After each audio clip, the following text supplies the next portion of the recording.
वृंदावन के समीपी धरौरा गांव, वहां के एक राजपूत सरदार कल्याण सिंह, उन्होंने जब गदाधर भट्ट जी की कथा की महिमा सुनी कि सत्संग होता है बड़ा आकर्षणकारी, वो आए।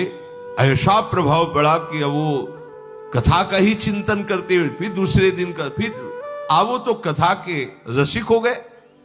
उनका हृदय ये निश्चय करने लगा कि अब मुझे कोई भोग नहीं चाहिए, अब श्री कृष्ण चाहिए। यही है सत्संग का, यही फल है। भोगों से राग हटने लगे, देह भाव मिटने लगे, श्री कृष्ण अनुराग बढ़ने लगे। अब वो पत्नी जो थी उनकी, न ये हंसते न बोलते, घर जाते गंभीर मुद्रा में अपना प्रसाद पाया चल दिया, एकांत बैठे नाम जप कर रहे, कथा के विषय में चिंतन कर रहे। अब गृहस्थी में तो सब लीलाएं होती हैं। अब वो काम वेदना से पीड़ित हुई, इनके समीप गए, न बात किए, न देखे, न बोले। तो उसको लगा कि गदाधर भट्ट जी ने तो हमारा सर्वनाश कर दिया। ये जब से कथा में जाने लगे तभी से ऐसा है। अब क्या करूं? हमारे पतिदेव हमारे हाथ से निकल गए, हमारे काम के नहीं रहे। अब कैसे वापस करूं? निश्चय किया ऐसी युक्ति रचूंगी कि जो कथा वाचते हैं ना, इन्हीं का मुंह काला करूंगी, तभी अश्रद्धा होगी, उनसे अश्रद्धा होगी तो फिर हमारी बात बन जाएगी। ये बड़ा विचित्र खेल होता है। श्री तुकाराम जी महाराज जब कीर्तन करके भगवद यश करते तो सब सुप्रवाह आनंद मगन। तो तुकाराम जी से भाव नहीं रखते थे, पर किसी ने जो उन पर भाव रखते, कहते एक दिन चलो ना उनको ले। उनको तो ऐसा आकर्षण हुआ कि शिष्य बन गए। अब वही बात, अब यहां नारद सिख जे सुने नर नारी अवश्य भवन तज होई, भिखारी मूड़ मुड़ाओ रज लगाओ पीले पहनो चलो हटो। बोले गृहस्थी कोई बात नहीं, चलेगा, पति पत्नी दोनों बैराग्य ले लो, रहो एकांत, भजन करो, श्री जी का चिंतन करो। पत्नी ने सोचा कि तुकाराम ने तो हमारा जीवन है, क्यों यही जीवन है गृहस्थी का, खाओ पियो। बहुत ही कटु स्वभाव की थी। पति के चरण पकड़ा और कहा आपका तो उद्धार हो गया ना। ये क्या है, तो गाली देने वाली पैर पकड़ रही। कहा देखो एक बार हम पर भी कृपा करो, अपने गुरुजी को लाओ और हमें भी। तो कहा गुरुजी बड़े दयालु हैं, अवश्य आ जाएंगे, लाओ ना कल। 10 लीटर पानी का भगोना रख करके आग में चढ़ा दिया। तुकाराम जी आए, विनय की थी उनसे कि हमारी पत्नी जो बिल्कुल नास्तिक है, आपकी कृपा से वास्तिक हो रही, और आपके चरण दर्शन, अगर आप घर पधारोगे वो शिष्या बन गई तो मैं निहाल हो जाऊंगा, क्योंकि भक्ति में बड़ा विरोध करती है, फिर दोनों भक्त हो जाएंगे।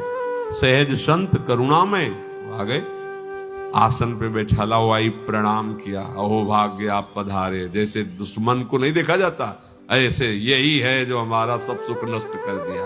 बैठो महाराज। पति से कहा कि बैठे क्या कर रहे हो, कुछ सेवा व्यवस्था में लगो। तो जो ही वहां पास से हटे, क्योंकि चरण पकड़े हुए, पास से हटे से 10 किलो पानी घंटों पहले चढ़ा दिया।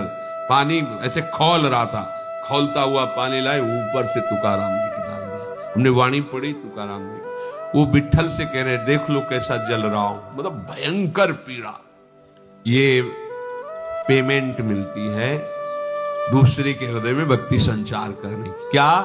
गड़ासे से काट दिया जाता है, गालियां मिलती हैं, निंदा मिलती है, शरीर कष्ट मिलता है। तभी तो कहा गया है संतों के लिए कि चलते फिरते तीर्थराज है, इसीलिए तो सारा जगत उनके चरणों में झुकता है। अब उस स्त्री को, जो कल्याण सिंह की पत्नी थी, कोई उपाय नहीं सूझा। क्या करूं, कैसे अश्रद्धा पैदा करूं?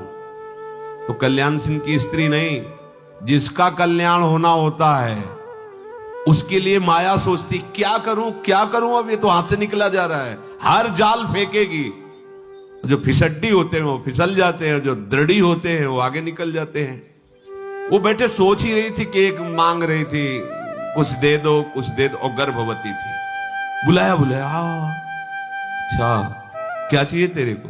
बोले आज का भोजन। भोजन नहीं, 20 स्वर्ण मुद्राएं दूंगी, तुम्हारे बच्चे का भी ठीक से पालन पोषण, जब तुझे जो जरूरत पड़ेगी दूंगी। तो सुन, जो मैं कहूं वो करेगी। अरे उनका 20 स्वर्ण मुद्राएं और रोज भोजन और व्यवस्था, तुम जो कहो तो जो कहो। वो भीख मांगने वाले वो कोई कल्याण सिंह जी की स्त्री के मन में निश्चय हुआ था कि जब तक कथावाचक के प्रति अश्रद्धा नहीं होगी तब तक हमारी बात नहीं बनेगी। ध्यान रखना, कल्याण के मार्ग में ये जो बाधा पहुंचाने वाली वृत्ति है वो सबसे पहला हम चीख चीख के कहते तुम्हारा कनेक्शन काटेगी। अगर हरि गुरु से संबंध बना हुआ है तो त्रिभुवन में कोई बाल बांका नहीं कर सकता। और जब बुरी दशा आने के पहले बुद्धि बदली जाती है, कनेक्शन काटा जाता है। आप रौंदे की माया फिर देख लेना, तभी कहते गया गया गया, उसको लगता गया क्या, आप तुमसे मतलब ही नहीं। राधा नाम सुधा रसम का त्याग करके जो कुछ घंटों में मलमूत्र बन जाता है, उन रसेंद्री की तुष्टि के लिए, इस शरीर के पोषण के लिए, मोह के पोषण के लिए प्रियालाल के भाव को त्याग कर रहे हो, प्रियालाल के मार्ग को छोड़ रहे हो। ये माया की चाल नहीं तुम्हारी समझ में आई, पर समझे तब ना। जहां से प्रकाश आ रहा वहां तो तुमने पर्दा कर दिया, तो अंधकार में वो लूट लेगी, तुम जान ही नहीं पाओगे। साधो जग में कामिनी ऐसी रे, राजा रंक सबन के घर में बाघिन हुए के पैसी रे। बस्ती छाण करे बनवासा चावत सूखे पातरे, दांव परे तिनहू को मारे दे छाती में लात रे। ज्ञानी गुनी सूर और पंडित ये तो सर्व सयाने रे, सूदे होए परे फांसी में तिरिया हाथ बिकाने रे। तीन लोक में को न छाड़ा देई दाढ़ तर मारा रे, हरिदास हर सुमिरन लागे तो भगवान उबारा रे। निरंतर भजन करने वाले को ये माया फांस नहीं सकती, नहीं तो भाई बड़े बड़ों की जटाओं से अपने चरण साफ करवाए, वो माया है भगवान की। बहुत विचित्र है, मतलब बस त्राहिमाम केवल हरि मामे वे प्रपद्यन्ते माया में ताम तरंतिते। जब काम का प्रबल वेग होता है तो लगता है भगवान तो आगे मिल ही जाएंगे भजन करने पर ये दुर्लभ बात थोड़ी मिलेगी। हमारे भाग्य खुल गए, उल्टा विचार। और जो चतुर उपासक होता समझ रहा है माया ने प्रश्न उपस्थित किया, मुझे सही उत्तर देना है, तो हमारे आगे की भूमिका बनेगी, और वहां ये बात ही नहीं समझ में आती। अब गदाधर जी कथा कह रहे थे और उसने 20 स्वर्ण मुद्राएं देकर कहा तुम जाके उनसे कहना कि ये तो दे दिया, अब समय आ रहा है इसके प्रकट होने का, वो आप कथा बांच रहे हो, व्यवस्था कौन करेगा। सभा में बोलना जाके। अब वो भिखारी 20 रुपया स्वर्ण मुद्रा देख के उसको लगा कि इस तरह कहने में क्या है, हम सभा में, वो तो गली गली मांगते घूम रही। गदाधर भट्ट जू की कथा में प्रकाश कहो, अहो कृपा करी अब मेरी सुध लीजिए। दई लौंडी संग लोभ रंग चित्त भंग किए, दिए ले बताए बोली मेरो काम कीजिए। तो बोले आप बैठिए जो जाप नित करो हिए, पाप नहीं मेरो गई दर्शन दीजिए। श्रोता दुख पाए भाखे झूठी आही मारी नाखे, साची कही राखे सुनी तन मन छीजिए। कल्याण सिंह जी की पत्नी के समझाने के अनुसार भिखारनी आई वृंदावन, और जब भरी सभा में रंग जमा हुआ था भगवत चर्चा का, उसी समय आकर के बोली महाराज क्या उपदेश सबको दे रहे हो, कुछ हमारे विषय में सोचा। ये जो आपने गर्भ धारण करवाया है, गर्भवती किया है, अब इसका समय आ रहा है और आप यहां कथा बात कभी दोबारा पूछा नहीं, आप हमसे बात नहीं की, तो कुछ तो व्यवस्था आप कर दो। भिखारनी का लोभ ऐसी गलत बात बोलवा रहा था, सब सभा सन्न रह गई। उनमें जो कच्चे थे, ऐसा सबके सामने तो ज्ञान वैराग्य भक्ति को भिखारिन को गर्भवती कर दिया।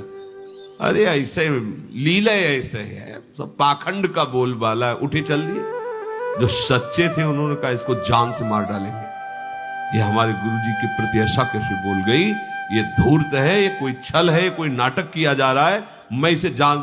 हाहाकार मच गया। अब रंग भंग तो हो ही गया। गदाधर भट्ट जी ने कहा शांत शांत शांत, सब शांत रहो। कहा आओ आओ बैठो। मैं तो नित्य ही तुम्हारा स्मरण करता हूं, क्या तुम्हें पता नहीं? किससे बात कर रहे जान रहे हो? यही तो बात होती है ना। मैं तो नित्य ही तुम्हारा स्मरण करता हूं। किससे बात कर रहे हैं? छलिया श्याम सुंदर से। मैं तो नित्य ही तुम्हारा स्मरण करता हूं, क्या तुम जानते नहीं हो? बड़ी कृपा की तो जिसका स्मरण करते हो इस रूप में आया। आओ, बहुत अच्छा किया, मुझे दर्शन दिए आप आकर के। बैठो, जिसने ये दिया है वही व्यवस्था करेगा। कैसी चतुराई से बोल रहे? अभी भक्ति की, जिसने ये दिया है वही व्यवस्था करेगा। और मैं तो रोज तुम्हारा स्मरण करता था। अब कोई समझ नहीं पा रहा कि मतलब महाराज जी तो ऐसे बात करे जैसे पूर्व परिचित हो। क्या कुछ है क्या चक्कर? बड़ा विचित्र है माया के। यही ऐसे पॉइंट हैं जिनमें बड़े बड़ों को फिसला दिया जाता है। यही ऐसे पॉइंट है जहां से भगवान की भक्ति जनित जो प्रकाश हो रहा है उसमें अंधकार फैलाने का माया, ये उसके अमोघ बाण हैं। भगवत कृपा से व्यर्थ हो जाए तो हो जाए, नहीं तो अमोघ बाण है। एक बाण मारा, पूरा का पूरा यश धूल धूसरित कर दिया। श्रोताओं के मन में बड़ा ही अंदर दुख हो रहा है। शांत शांत कह के बैठाल तो दिया, पर कहने लगे मेरा हृदय अब भी कह रहा है कोई छल किया जा रहा है, ये कोई नाटक किया जा रहा है। पर ये महाराज ऐसा कैसे बोल रहे हैं कि मैं तुम्हारा स्मरण करता था, जिसने दिया है, मतलब जिसने दिया वही पालन करेगा। तुम बैठो ना। मतलब अगर मेरे प्रति संबोधन कर रही थी कि आपने तो अब क्या रहे, जिसने दिया वही पालन कर, तो लोगों क्या ले रहे कि बात सत्य है ना, मिल रही ना बात। कोई कोई कहता कि ये सत्य कह रही, क्योंकि महाराज भी बोल रहे हैं। जो समर्पित चित्त के थे वो चिल्ला चिल्ला के रोने लगे कि मैं अपने प्राण दे दूंगा, लेकिन ये बात बर्दाश्त नहीं कर सकता। अब हाहाकार मच गया पूरी कथा में। उस भिखारिनी की बात सुनकर सबने ये निश्चय किया जो वहां बैठे हुए थे कि या तो हम अपने प्राण त्यागें या इसके प्राण लें, क्योंकि जो मुझे रोज भगवत चर्चा में ऐसा रस देकर उन्मत्त कर रहा है, जिनकी वाणी में ऐसा रस है, अगर वो विषय सेवन करते होते तो ऐसा कैसे हो सकता है? इसका मतलब ये छल किया जा रहा है। और सब श्रोता मना रहे हैं कि या तो अभी मेरे प्राण निकल जाए या मुझे आदेश दिया जाए तो मैं इसे मार दूं। फाट जाए भूमि तो समाये जाए, श्रोता कहें बहे दृग नीर हुए अधीर सुधि गई है। राधिका वल्लभ दास प्रगट प्रकाश भास, भयो दुख रास सुनि सो बुलाए लई है। साच कही दीजय नहीं अभी जीव लीजय, डर सवे कही दियो सुख लियो संज्ञा लई है। काड़ी तरवार तिया मारी बे कल्याण गयो, दयो पर बोध हमें करी दया नहीं है। संत सदगुरु की यदि प्रतिष्ठा में हानि पहुंचने वाली हो तो शिष्य जनों का ऐसा ही कर्तव्य होता है। वो सब श्रोताजन कह रहे हैं कि ये धरती फट जाए और मैं धस जाऊं, मुझे ये शब्द अब दोबारा सुनने को ना मिले, मेरा मरना ही उचित है। मैं अपने गुरु की ऐसी निंदा नहीं सुन सकता। और दुखी होकर नेत्रों से आंसू बहाने लगे। एक राधिका वल्लभ दास नाम के बड़े ही सुलझे हुए संत थे। उन्होंने उसकी हालत देख करके समझ लिया ये भिखारिन है और ये ड्रामा कर रही है। उन्होंने गदाधर भट्ट जी से कहा बस 2 मिनट, मुझे कुछ इसकी हानि नहीं करूंगा, बस 2 मिनट समय दे दीजिए। और पकड़ा भिखारिन का हाथ और एकांत ले गए और कहा ठीक बता दे तो जीवन दान दे देंगे, अगर जरा भी झूठ बोली तो काट के फेंक देंगे तुझे। और कितनी दम उसमें। तत्काल वो रोक के बोलने लगी कि मैं तो 20 स्वर्ण मुद्राओं के कारण ऐसा, कल्याण सिंह की पत्नी ने मुझे ऐसा ऐसा, चल सभा में बोल। सभा मिला तो उन्होंने बताया कि कल्याण सिंह की पत्नी 20 मुद्राएं दिखाई, स्वर्ण मुद्राएं दी और उन्होंने कहा ऐसा ऐसा बोल देना, बस तुम्हें केवल बोल देना है। तो मैंने आकर बोल दिया है ऐसा। अब वो डरी हुई जब अपनी सारी बात बताई तो कल्याण सिंह तो वहां आग बबूला हो गए। उन्होंने तलवार खींची और भाग पड़े घर की तरफ कि ऐसी दुष्टा पत्नी जाके अभी टुकड़े टुकड़े कर देंगे। श्री भट्ट जी ने रोका, यही सत्संग सुना है अभी तक, यही सत्संग का फल है कि तुम क्रोध धारण करके हिंसा पे उतर जाओ। अरे भाई, हमारा कार्य है अपने मार्ग में दृढ़ रहना, माया का कार्य है हमारे कार्य में बाधा पहुंचाना। अगर हम बाधित हो गए तो परास्त हो गए ना। हमें गुस्सा नहीं करनी, हमें परास्त नहीं होना, हमें अपने प्रभु के मार्ग में ये देखो ध्यान रखना, ये जीवन में होता है, ऐसा ही होता। बहुत से ऐसे उदाहरण बड़े पड़े हैं। उपासक को चाहिए चाहे जैसी परिस्थिति हो, यदि प्रेम मार्ग में भगवत मार्ग में चले हो तो दूसरे का अहित न होने पावे और अपना कदम न रुकने पावे, ये सिद्धांत जीवन में धारण करना। और ये बल मिलता है भगवत कृपा से। ये कोई मानुषिक बल नहीं है, ये भागवतिक बल होता है, जिसके बल से ऐसी क्षमता होती है कि निंदा करने वालों पर भी कृपा किया जाए, अमंगल करने वालों का भी मंगल किया जाए। इसीलिए इस कृपा को प्राप्त करने के लिए वृंदावन धाम गरज रहा है। यहाँ के रसिक जन, यहाँ की रजरानी आपको ऐसा समर्थ बना देंगी, कोई भी माया का प्रभाव आपको परास्त नहीं कर पाएगा। सदैव श्यामा श्याम के निरंतर चिंतन में रहिए और लक्ष्य सामने रहे कि मुझे इसी जन्म में भगवत साक्षात्कार करना है। निश्चित हो जाएगा, आपका लक्ष्य ही आपको भगवत प्राप्ति है। लक्ष्य विहीन जीवन किस काम का? जब मन आया माला चला ले, जब मन आया मन मानी आचरण, ऐसा नहीं। ये जन्म मिला है कसौटी पे कस के जलने के लिए। जलोगे तो स्वर्ण जैसे चमकने लगोगे, प्रियालाल की सेवा में पहुंच जाओगे। शिष्य जागे श्री राधा वल्लभ लाल।